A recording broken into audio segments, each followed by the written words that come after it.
Faut que je trouve un taxi pour aller à Morombe, là. Un taxi brousse. Excusez-moi, vous allez sur la route de Morombe? On monte. Attends, je vais me faire foutre en l'air. On est plongé dans l'ambiance directe. Bienvenue à Madagascar.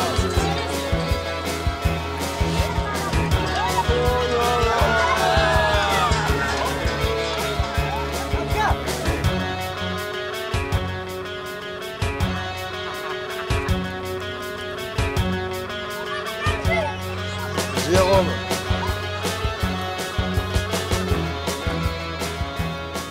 L'hôtel, c'est ici?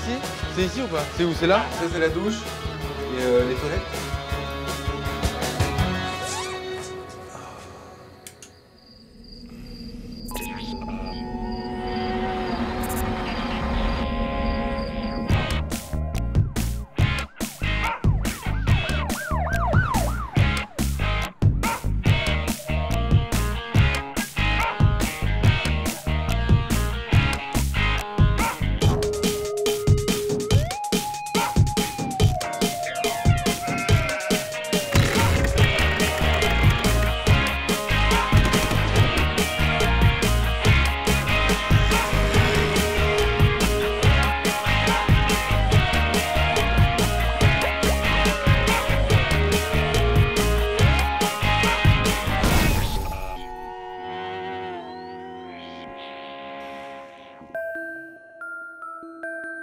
3 jours, c'est le temps qu'il m'a fallu pour rejoindre Morombe, capitale des sables perdus le long de la côte ouest de Madagascar. J'aime les voyages rudes, ceux qui se méritent, comme au temps où on traversait l'océan sans savoir si on arriverait de l'autre côté. Plongeur, marin, voyageur, je suis venu ici pour réaliser un rêve, rencontrer les Vézos, peuple pêcheur et nomade, une véritable légende des mers. Aussi loin qu'ils se souviennent, ces hommes n'ont jamais été soumis, pas même à l'autorité des rois.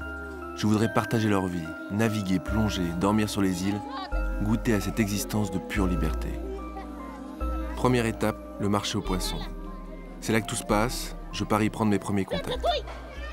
Alors moi, ce que j'aime bien aussi, c'est en arrivant dans un endroit, c'est bon, on a la vision des choses, on a l'ouïe, on a les parfums. Et moi, pour m'imprégner des pays où je vais, j'aime beaucoup goûter, même quelque chose, un petit peu de nourriture, mais qui m'imprègne un peu de l'ambiance locale. Donc là, je vais manger un petit poisson, parce que là, on est au pays du poisson et des pêcheurs. Je vais prendre celui-là. Merci, au revoir.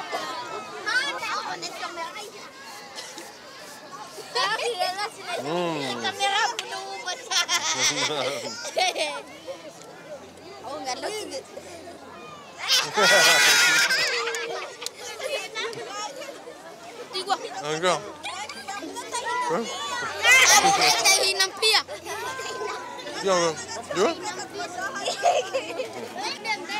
C'est l'heure des premiers arrivages de poissons. Les piroguiers viennent de rentrer de la pêche de nuit. Je dois filer en direction de la plage avant qu'ils ne repartent en mer. Bon, on va aller à la plage. C'est par là.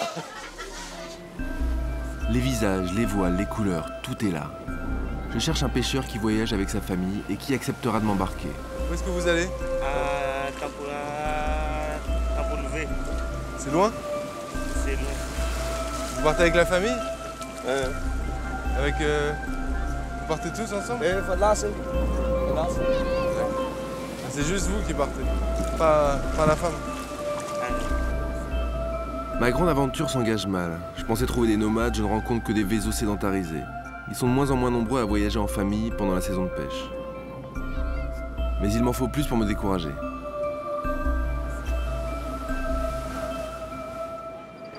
J'ai suivi les conseils des pêcheurs de la plage de Morombe, qui me disent d'aller voir les pêcheurs des mangroves, donc les pêcheurs de crabes, qui vont vendre leurs crabes plus au sud, en pirogue avec leur famille.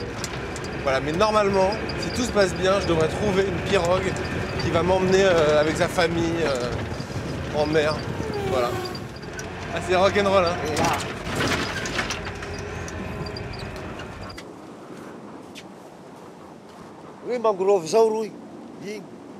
C'est là-bas? Ok, c'est là-bas. Bon, bah merci.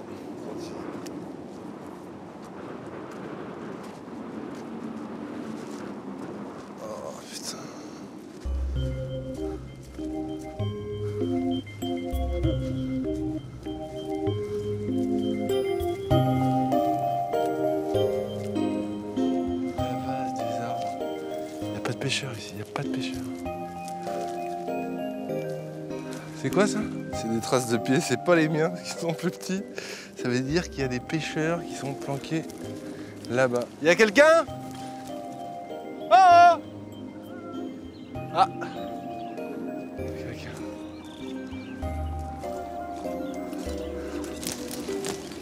Salama. Elle est bien onctueuse ici, donc. Yengalanai? Toi? Zaza. Zaza? Oui.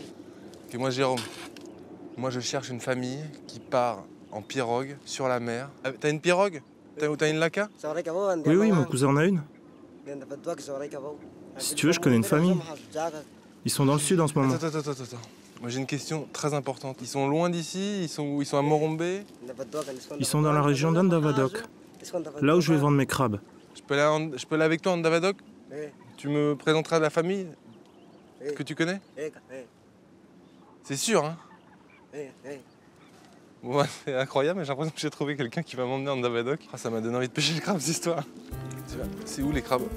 Tu pêches? Hein? Allez. Contre toute attente, mon premier compagnon ne vient pas de la mer. C'est un vaisseau de la boue, comme il se nomme. Pas assez riche pour se construire une pirogue, à 18 ans, Zaza n'a pas le choix. Il doit chasser les crabes de mangrove à marée basse. Pour nourrir sa famille, il les revend sur les marchés le long de la côte de corail.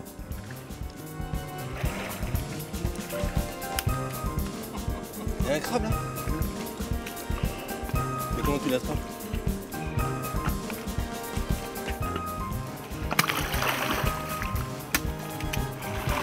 Alors, dans les mangroves, il y a un petit animal génial. C'est un petit poisson amphibie qui respire hors de l'eau.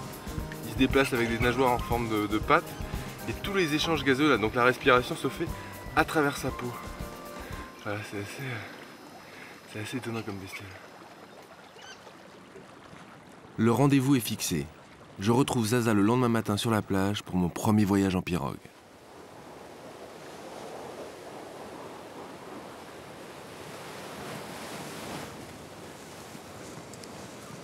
Moi, je crois que c'est à peu près ça.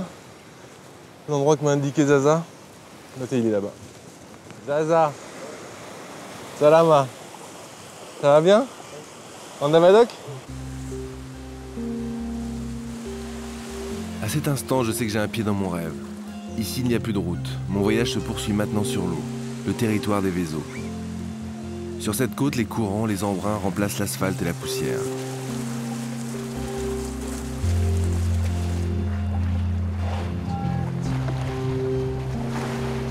Je suis en train de réaliser un vieux rêve, naviguer à bord d'une pirogue traditionnelle. Ça m'était jamais arrivé, c'est incroyable. On est au ras de la flotte, la mer s'est levée en plus, donc on prend un peu des paquets de mer de temps en temps. C'est vraiment un outil exceptionnel, hein. C'est un élément essentiel de la société Vez, puisque ça sert aux pêcheurs donc, à aller chercher du poisson dans la mer, mais ça leur sert aussi à se déplacer le long de la côte avec leur famille. Et sur des distances qui peuvent aller jusqu'à 300-400 km. Bon, c'est pas d'un coup, mais c'est des sauts de puce comme ça, d'île en île. Chaque élément de l'embarcation est fabriqué de la main des marins, y compris la pirogue creusée dans un immense tronc d'arbre à balsa. J'admire ces hommes aux gestes sûrs qui naviguent depuis la nuit des temps, sans autre instrument que leur instinct.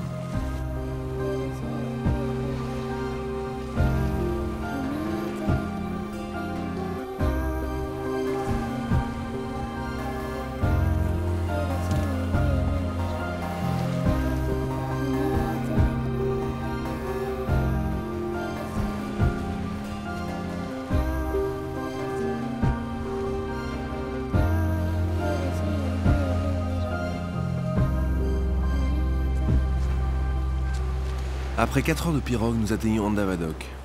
Comme à Morombe, je retrouve les huttes traditionnelles en bois de palétuvier. Avant de partir vendre ses crabes, Zaza tient sa promesse et se met en quête de la famille qui, je l'espère, va m'accueillir. Là-bas? Ah.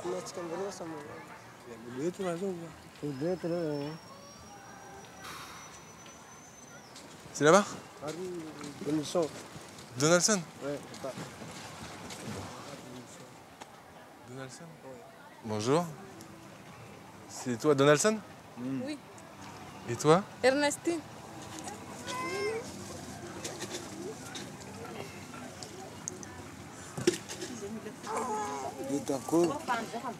Donaldson, c'est d'origine norvégienne, tu sais, à cause des missionnaires. Ça, c'est ma femme et mes enfants, et ici, on est chez ma tante, qui habite en Davadok. Moi, je viens de France, et j'aimerais bien pouvoir vivre avec vous pendant quelques temps, partager votre quotidien, partir sur les îles avec vous, apprendre à pêcher avec vous, apprendre à vivre comme vous vivez.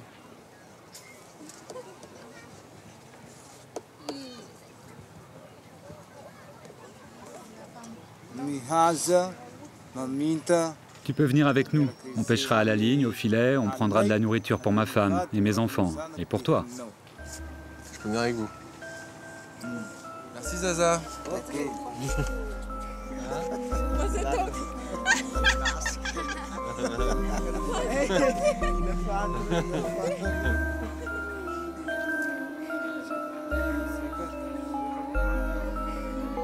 C'était hyper gênant parce que en fait, depuis le départ, j'ai envie de partir avec eux, de partir avec une famille comme ça me semble super naturel.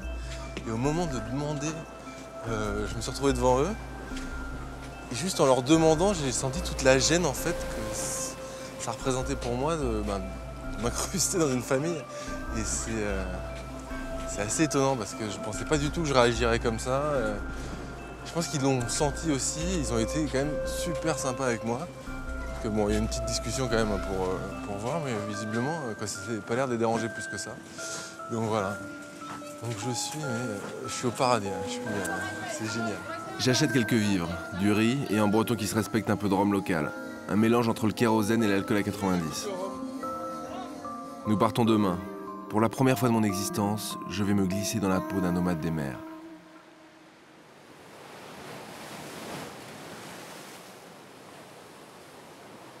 « 6 heures du matin, le réveil est humide. Mes vêtements et mon duvet sont trempés. Je pars rejoindre ma famille.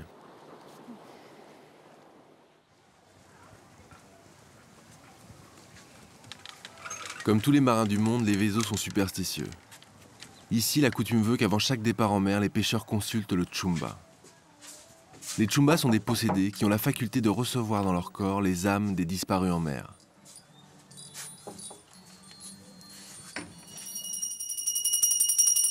Donaldson a fait une offrande, des cigarettes et la bouteille de rhum achetée la veille. Soulou, le vieux Tchumba, invoque les esprits dans un langage secret.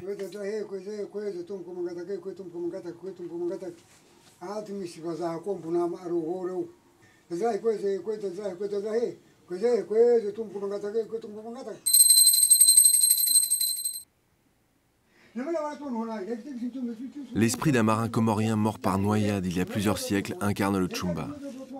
Il ne le quittera qu'à la fin du rituel.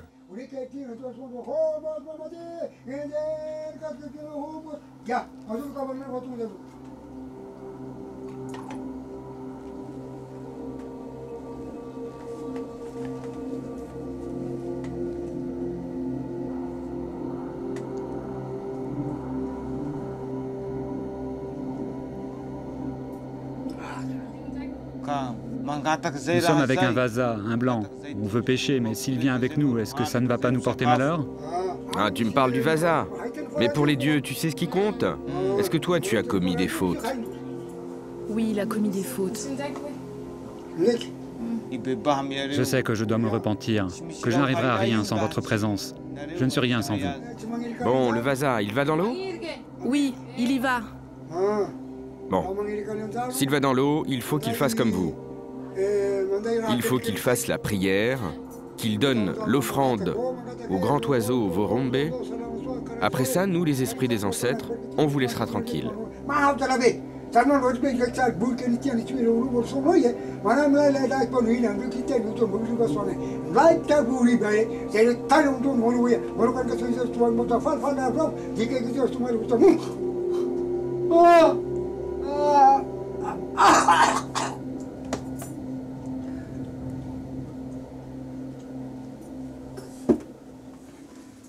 L'esprit a regagné les entrailles de la mer. Soulou affirme ne se souvenir de rien. Âgé de 80 ans, le vieil homme m'a confié être possédé depuis une cinquantaine d'années. Le matin de ses 30 ans, à la suite d'une maladie, la mort est venue le trouver. Le midi, il était ressuscité. C'est au cours de ce bref voyage parmi les morts qu'il a rencontré les esprits et qu'il a reçu ce don.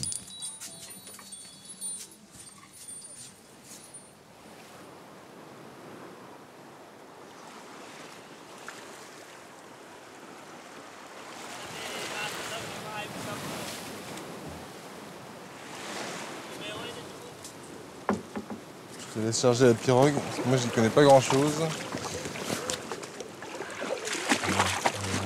Après je vais partir avec toute la famille.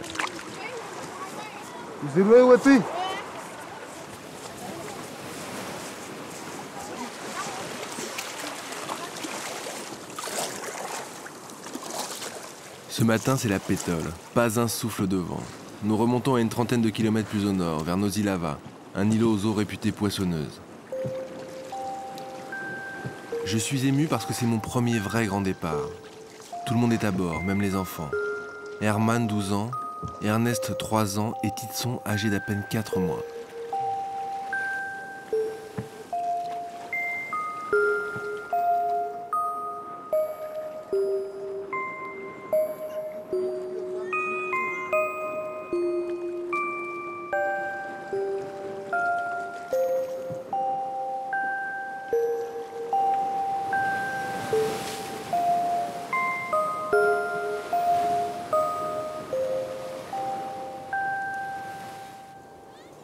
À peine débarqué, Donaldson rencontre 2 pêcheurs avec qui il s'associe. Dassis et Toussaint vont nous accompagner le temps de notre séjour.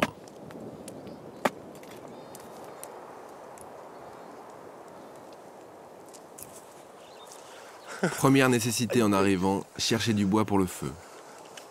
Je crois que je me suis un peu enflammé en partant pieds nus. C'est quoi ça? Ah oui, il y en a plein là-bas.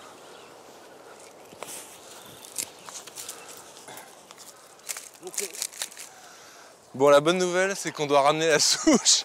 Ils ont décidé qu'on ramenait la souche au camp pour faire un grand feu ce soir. Voilà. Je la ramène pas trop, mais le trajet risque d'être pénible pour moi. à cause du sol, parce que là, pour moi, c'est impraticable. Hein, avec mes petits pieds de danseuse. Là.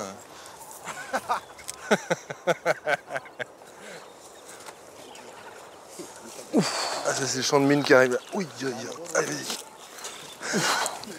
Stop, 2 secondes. Ça te donne ça, regarde ce qui est bien sec. J'ai l'impression que je porte pour rien.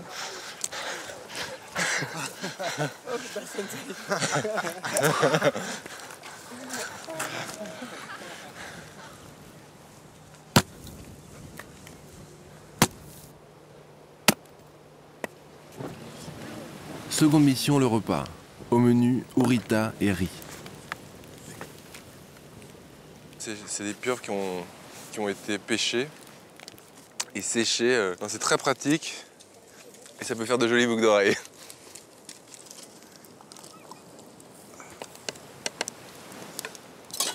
J'ai une petite pensée pour Fred chez nous qui se promène autour du monde pour découvrir la cuisine. Là, je pense qu'il serait heureux ici.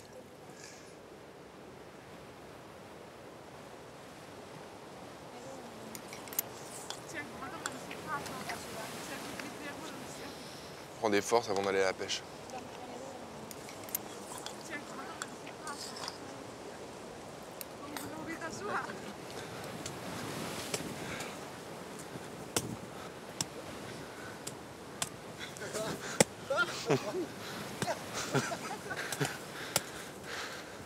Oh.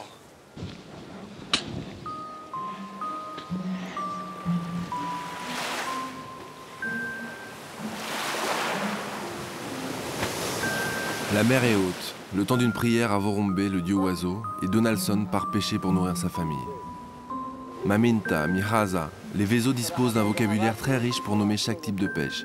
Miraza est la pêche au filet tournant.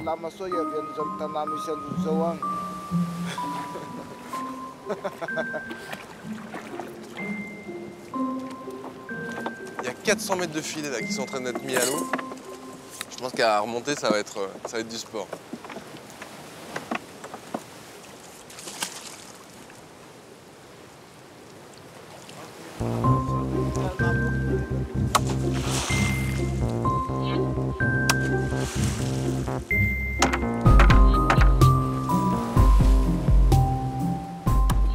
prochain coup, c'est moi ici. Ok? Ça fait les bras.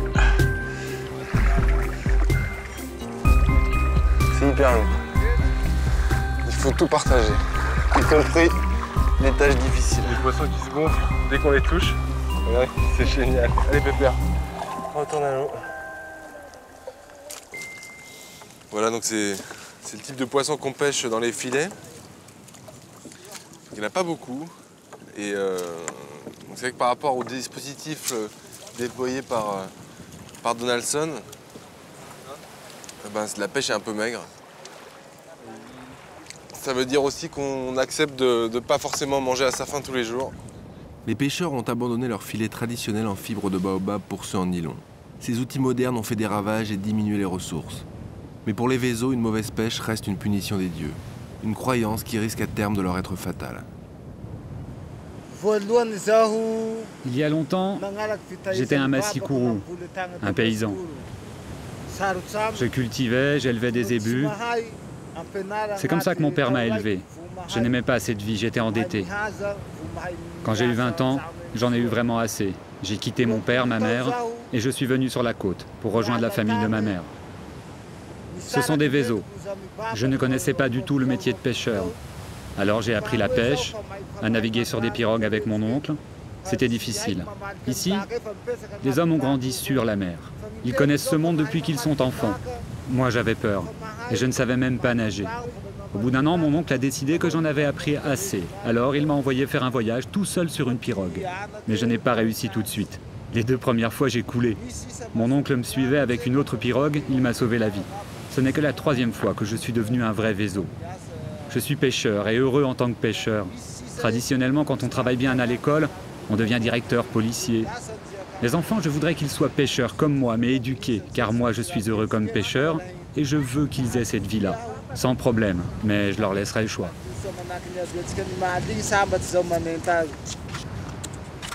Avant le crépuscule, nous dressons le campement. Je pense que quand on se couche le soir ici, on est bien fatigué. On porte des souches d'arbres, on va à la pêche, on creuse des trous avec des pagaies de 30 kilos. C'est...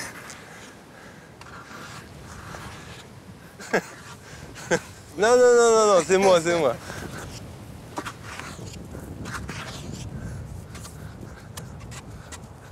On devient pas vas en un jour. Hein.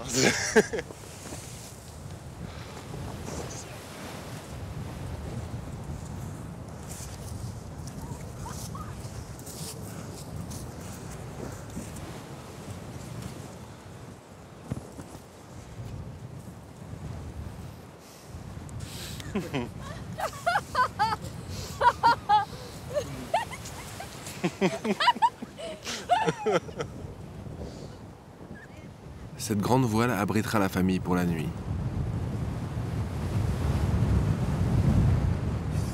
Ça c'est le bar Vezo. Hein? Voilà, on est dans le bar Vez ici. Ouais, la tempête se lève depuis... C'est insupportable, on a du sable dans les yeux, ça... Ceux qui disent que dans l'océan Indien il fait toujours beau, c'est du délire.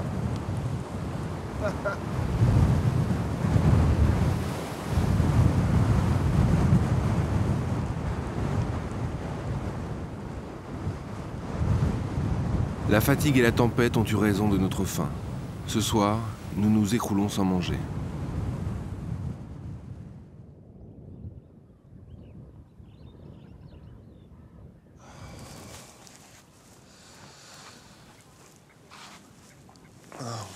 Bah, j'ai bien dormi, moi. Je sais pas quelle heure il est. Il est tôt. Là, ça roupille pas mal encore.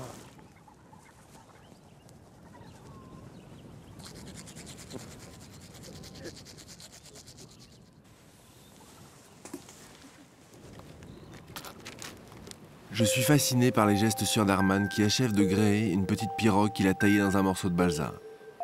Bateau miniature, mini-filet, les jeux des enfants sont presque exclusivement tournés vers la mer et initient les enfants à l'art de la pêche et de la navigation.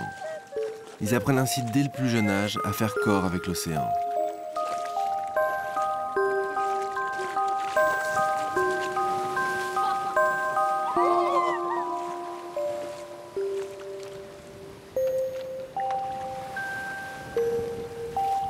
Départ pour le large.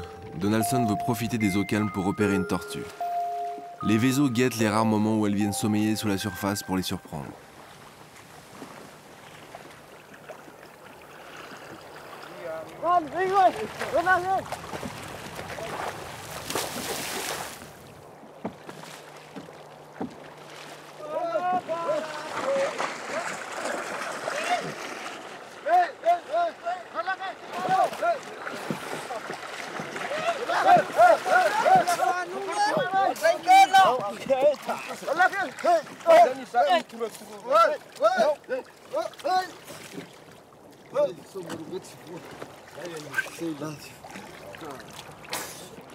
La prise de 70 kg est ramenée vers le village le plus proche pour être vendue vivante. Les tortues sont des espèces protégées par les conventions internationales. Mais encore aujourd'hui, elles constituent un revenu équivalent à 1 mois de salaire par homme d'équipage. Une manne dont ce peuple démuni peut difficilement se passer. Des programmes d'éducation sont dispensés par des organisations de protection de la nature pour mettre fin à cette pratique qui décime les populations de tortues. Cette pêche traditionnelle et sacrée ne doit cependant en aucun cas être assimilée à la grande pêche industrielle qui capture les espèces marines sans aucun discernement. C'était un jour alors que je plongeais sous la mer. J'étais au pied d'un récif de corail quand j'ai reçu un petit caillou sur le dos. Alors j'ai levé les yeux et je l'ai vue, la sirène. Elle était assise en haut des coraux. Elle me regardait. J'ai pris cela pour un mauvais présage. J'ai paniqué et je suis remonté vers la pirogue. Là, mes amis m'ont remonté et je me suis évanoui. La sirène, c'était une femme. Elle avait un tronc de femme, de longs cheveux blonds et une énorme queue de poisson.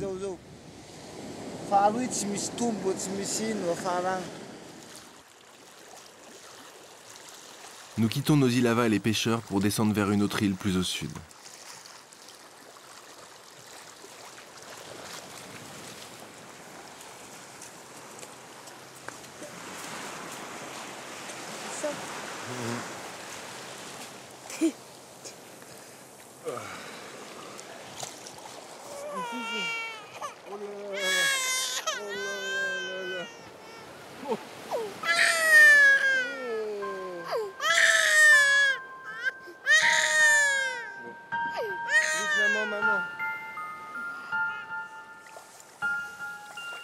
Au fil des jours, je comprends que les Vézos n'ont pas la même notion du temps que moi. Ils ne revendiquent pas d'histoire et ne pensent pas à l'avenir. Ici, la vie se mène au jour le jour. On ne naît pas Vézo, on le devient. L'apprentissage est long, mais n'importe qui, pour peu qu'il sache faire preuve de courage et d'un profond désir de liberté, peut devenir l'un d'entre eux. C'est plus facile à mettre à l'eau qu'à tirer sur la plage. Merci. C'est un cadeau d'Herman. Des jolis petits coquillages. Donaldson nous met au défi de souffler dans une conque.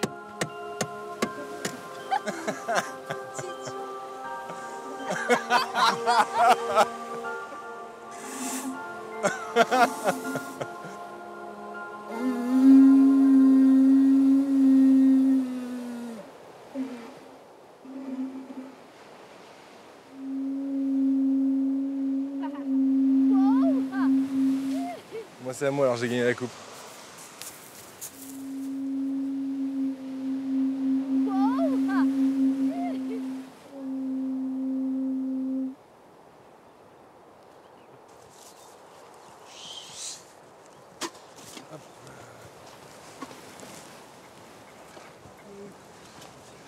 Nous faisons la connaissance de nouveaux pêcheurs, Asna et Adza, des chasseurs sous-marins.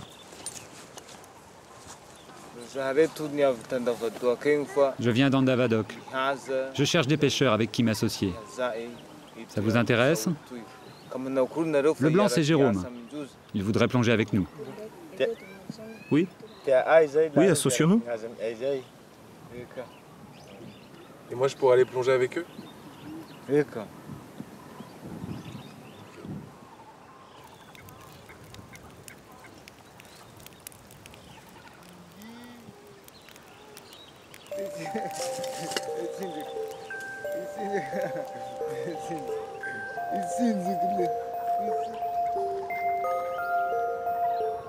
Le temps de la sieste, je laisse ma famille pour visiter cette île qui abrite une vie cachée.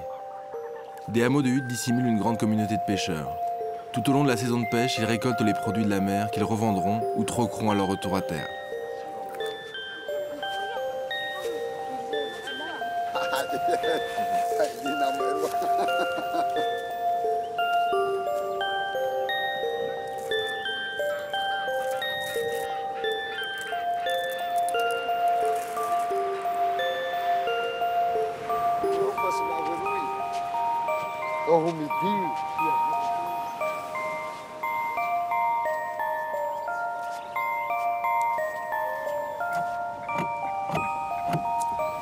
On est avec Fid Arsoni qui est en train de construire sa pirogue.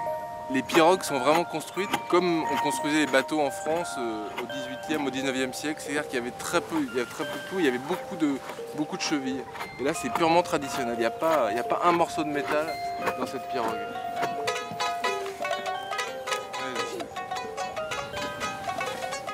Allez, avec moi, tous les deux.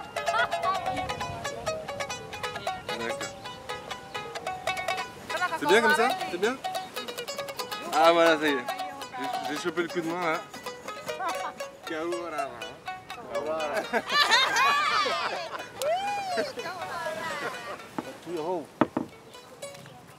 Il a fait toute sa pirogue avec juste ce ciseau là.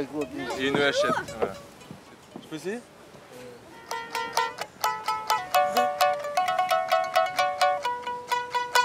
C'est bon ça? Non.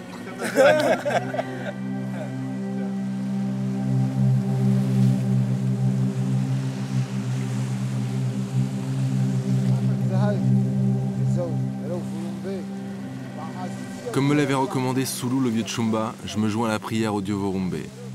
Cette fois, je vais participer à une pêche que je maîtrise car elle se pratique sur mon terrain, sous la mer.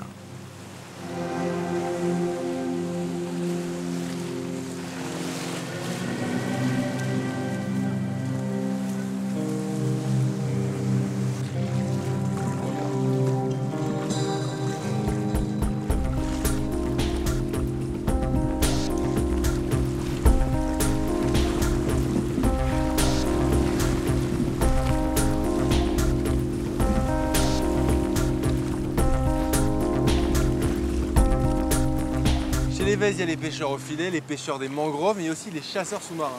Alors c'est une autre manière de pêcher. Ça c'est un fusil Vèze qui est très différent de ce qu'on peut utiliser par chez nous, en France ou dans les pays occidentaux. Là, ce fusil a été entièrement fait à la main. C'est-à-dire que là, le tube, c'est un morceau de bois. La flèche, bon, c'est une vieille flèche rouillée. Et le sando, l'élastique qui va faire partir la flèche, c'est un morceau de pneu qui a été taillé au couteau et qui, une fois tendu, si on arrive à l'attendre, c'est très très dur à tendre, permettra de pêcher des poissons. Mais il y a aussi des petits masques qu'on voit partout ici. Ce sont des petits masques fabriqués en Chine. Voilà, moi non plus je peux pas plonger avec. Pour moi c'est un peu serré quoi. Donc, les plongeurs ici ont énormément de mérite. Ils mettent vraiment leur vie assez en danger pour ramener quelques poissons à leur famille.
Le son d'eau en pneu là pour l'armée, c'est l'enfer.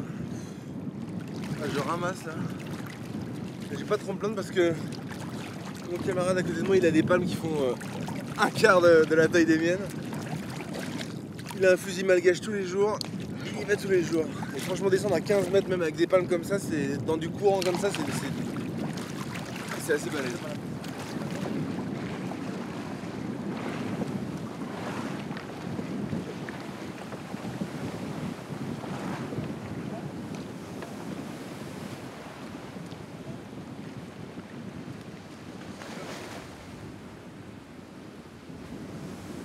Cette fois, le dieu Vorumbe a été clément envers nous et les prises sont nombreuses.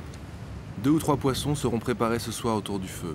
Le reste sera salé, puis vendu dès notre retour à terre.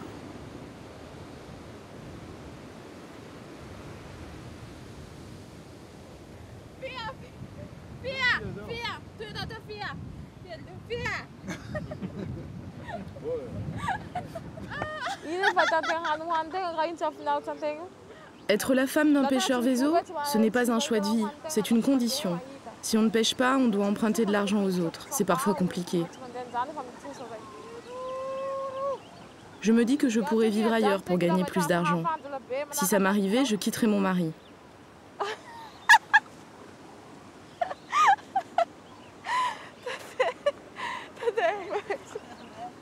Non, je plaisante. Je ne pourrais pas vivre loin de mon mari, ni de la mer. L'eau est très belle, douce. Je ne pourrais pas vivre sans elle. C'est tout ce que je connais. Et puis, à terre, il y a les voleurs de zébus. Ils nous font peur. Le seul problème ici, c'est quand il y a des tempêtes. La mer devient tellement dangereuse. Alors je m'inquiète pour mon homme. Mes enfants, ils sont nés pour être pêcheurs. Ils sont nés dans l'eau. Mais ils vont aussi à l'école. Alors ils choisiront eux-mêmes leur vie.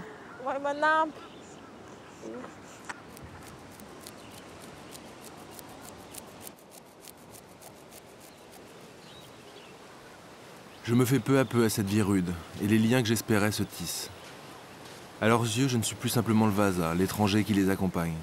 Pour la première fois, j'ai été utile au groupe en pêchant du poisson. Un geste simple, comme un vaisseau l'aurait fait.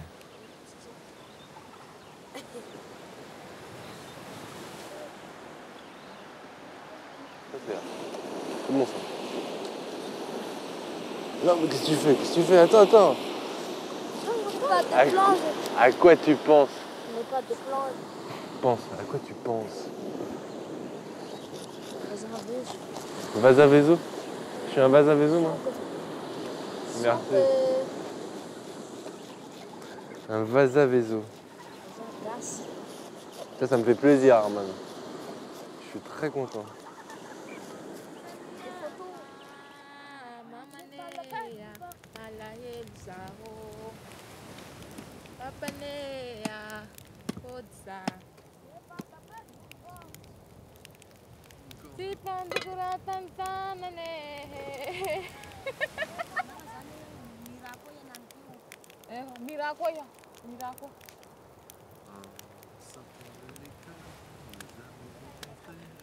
Un grand chemin de fer qui nous a emmenés tout autour de la terre dans un wagon doré. Tout autour de la terre nous avons rencontré la mer qui se promenait avec tous ses coquillages, ses îles partout, les petits naufrages.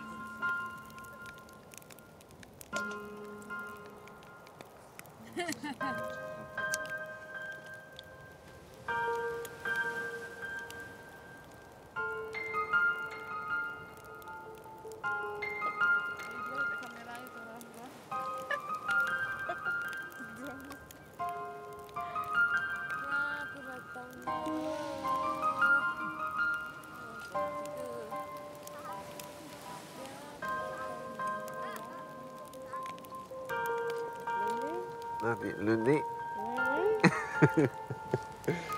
Les oreilles. Voilà. Les cheveux. Les dents.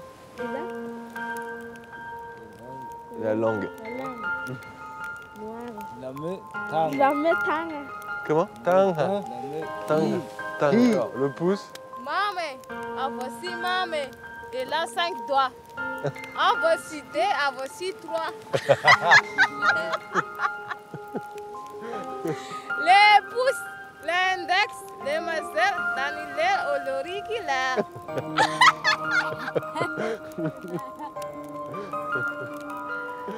Dis donc, bravo. Bravo.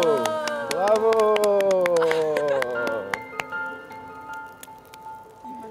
Le Chumba, ça a servi.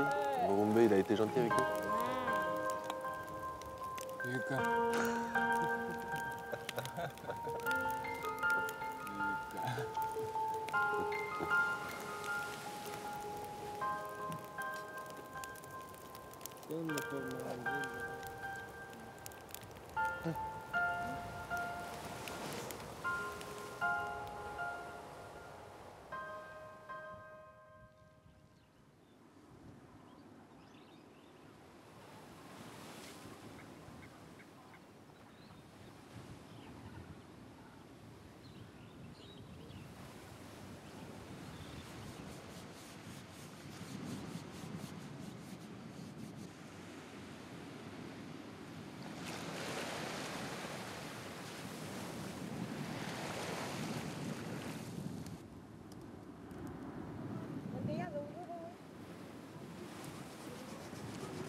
Qu'est-ce que tu prépares, Ernestine? Qu'est-ce que tu fais? Tabaki. C'est quoi? C'est une pâte faite à partir d'une racine pour mettre sur ma peau quand je vais pêcher. Un masque qui me protège du soleil. Mais c'est aussi un maquillage de beauté. Donaldson, il te trouve jolie avec ça? Et moi, si je veux me protéger du soleil, je peux mettre le tabaki aussi sur moi? Non, non, c'est seulement pour les femmes, pas pour les hommes. Les femmes ont un rôle central au sein de la communauté Vezo. Ce sont elles qui poussent les hommes à voyager et à rester nomades. Pendant les grandes marées, les pères se chargent de garder les enfants tandis qu'elles partent à la pêche aux poulpes. La mer baisse, j'accompagne Ernestine sur le platier de corail.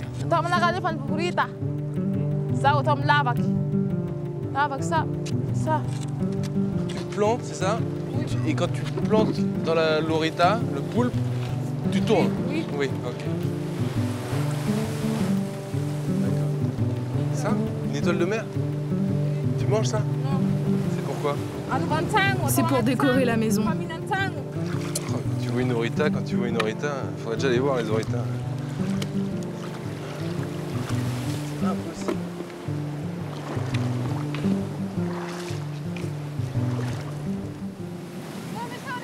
Viens, viens! J'ai un poulpe. Oh là là!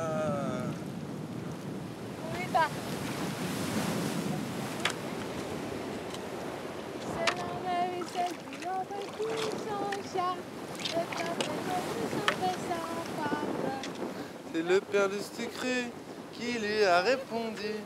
Mais non, ma mère Michel Rochelle n'est pas que sur l'air du tra. La la la, sur l'air du tra, la la la. Du tra de Rivera et tra la la. Qu'est-ce que c'est? Toile de mer. On ramasse tout ici.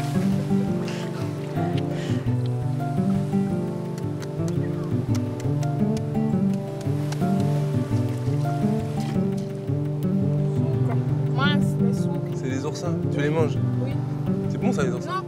Non. Non?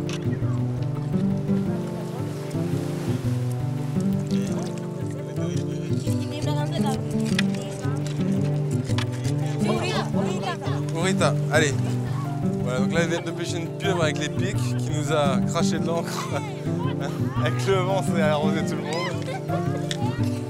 Et voilà. On a pêché une, c'est moi qui l'ai trouvée. Hein. Tiens, c'est pour toi, je te la donne. T'as bien pêché. Ah oui.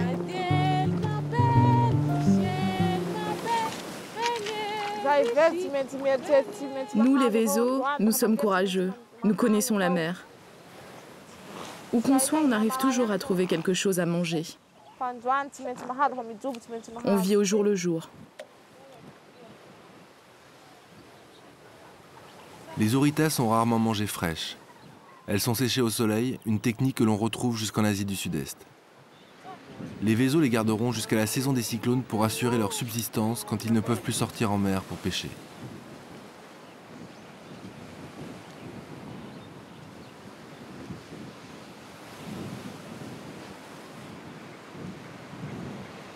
Dans combien de temps c'est sec? 2 mois. Demain? Demain c'est tout, ça c'est bon demain. Mon pire souvenir en pirogue, c'est quand un jour de tempête, une vague a failli nous faire chavirer. On est resté debout, mais la pirogue s'est remplie d'eau. J'étais avec mon fils, il avait à peine 3 mois. J'ai voulu nager jusqu'à la côte, mais Donaldson m'en a empêché. Finalement, d'autres pirogues sont venues nous secourir. On a dû quitter l'île hier soir avec Donaldson. On arrive en début de saison des cyclones ici. Et il voulait surtout pas rester bloqué sur l'île parce qu'il n'y avait plus d'eau. Donc on a navigué cette nuit. C'était un peu sportif. Voilà, là on est à Andavadoc et on peut plus bouger, quoi. Donc la mer est démontée, les pirogues ne peuvent pas sortir. Je suis assez déçu parce que pour les remercier en fait, de m'avoir embarqué avec eux. Là, il y avait un moyen de trouver des bouteilles de plongée là, à quelques pas de Andavadoc. Et je voulais leur faire plonger, respirer dans une bouteille. Et là, avec le temps qu'il fait, c'est mort, quoi.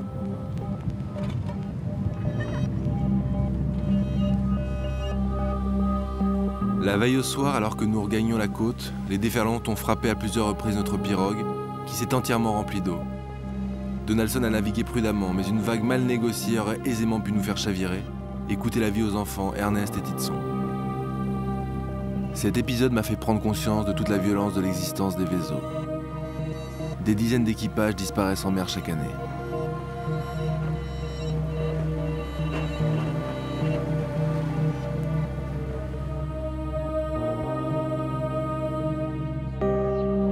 Le vent tombe. Donaldson et Herman en profitent pour quitter Andavadoc. Avec toute la famille à bord, la pirogue risquerait de se disloquer sur les premiers brisants.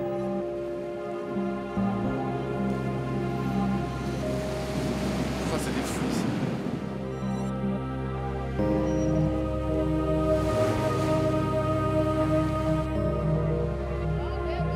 J'embarque aux côtés d'Ernestine et des enfants à bord d'une pirogue plus grande, plus sûre, pour une traversée à destination de Morombe, le point de départ de mon aventure, la ville où ils habitent pendant la saison des cyclones.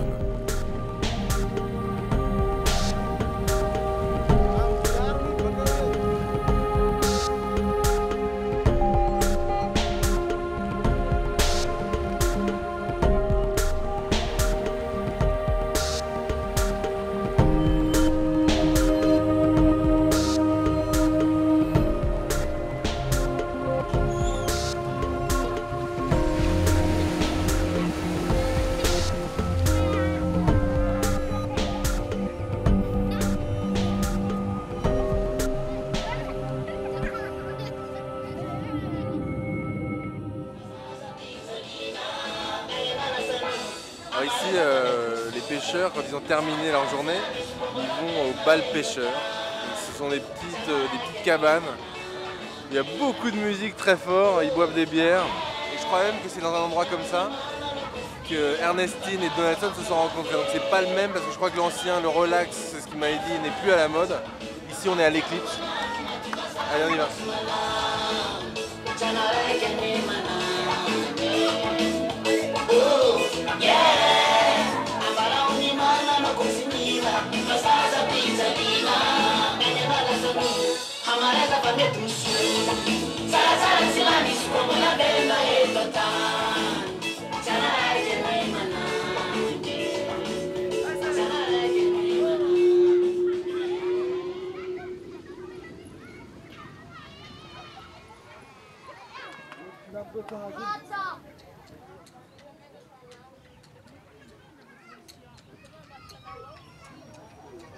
Un dernier moment autour d'un thé sucré avant de quitter Ernestine et Donaldson. C'est chez eux que s'achève cette aventure à la découverte de l'autre.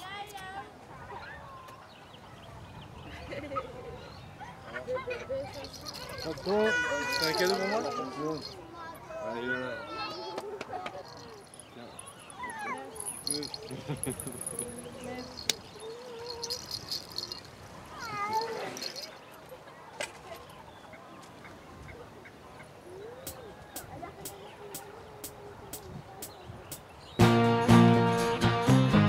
Je reprends ma route, un peu triste de quitter mes amis. Je n'oublierai pas les jours passés à leur côté.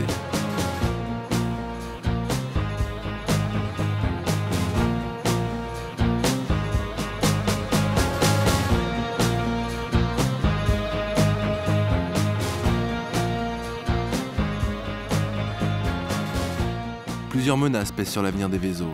La surpêche, mais aussi la sédentarisation et l'uniformisation des modes de vie risquent de porter atteinte à leur liberté. Leur salut viendra sans doute de leur exceptionnel instinct de transmission, car un peuple qui sait prendre ses enfants par la main assure sa pérennité.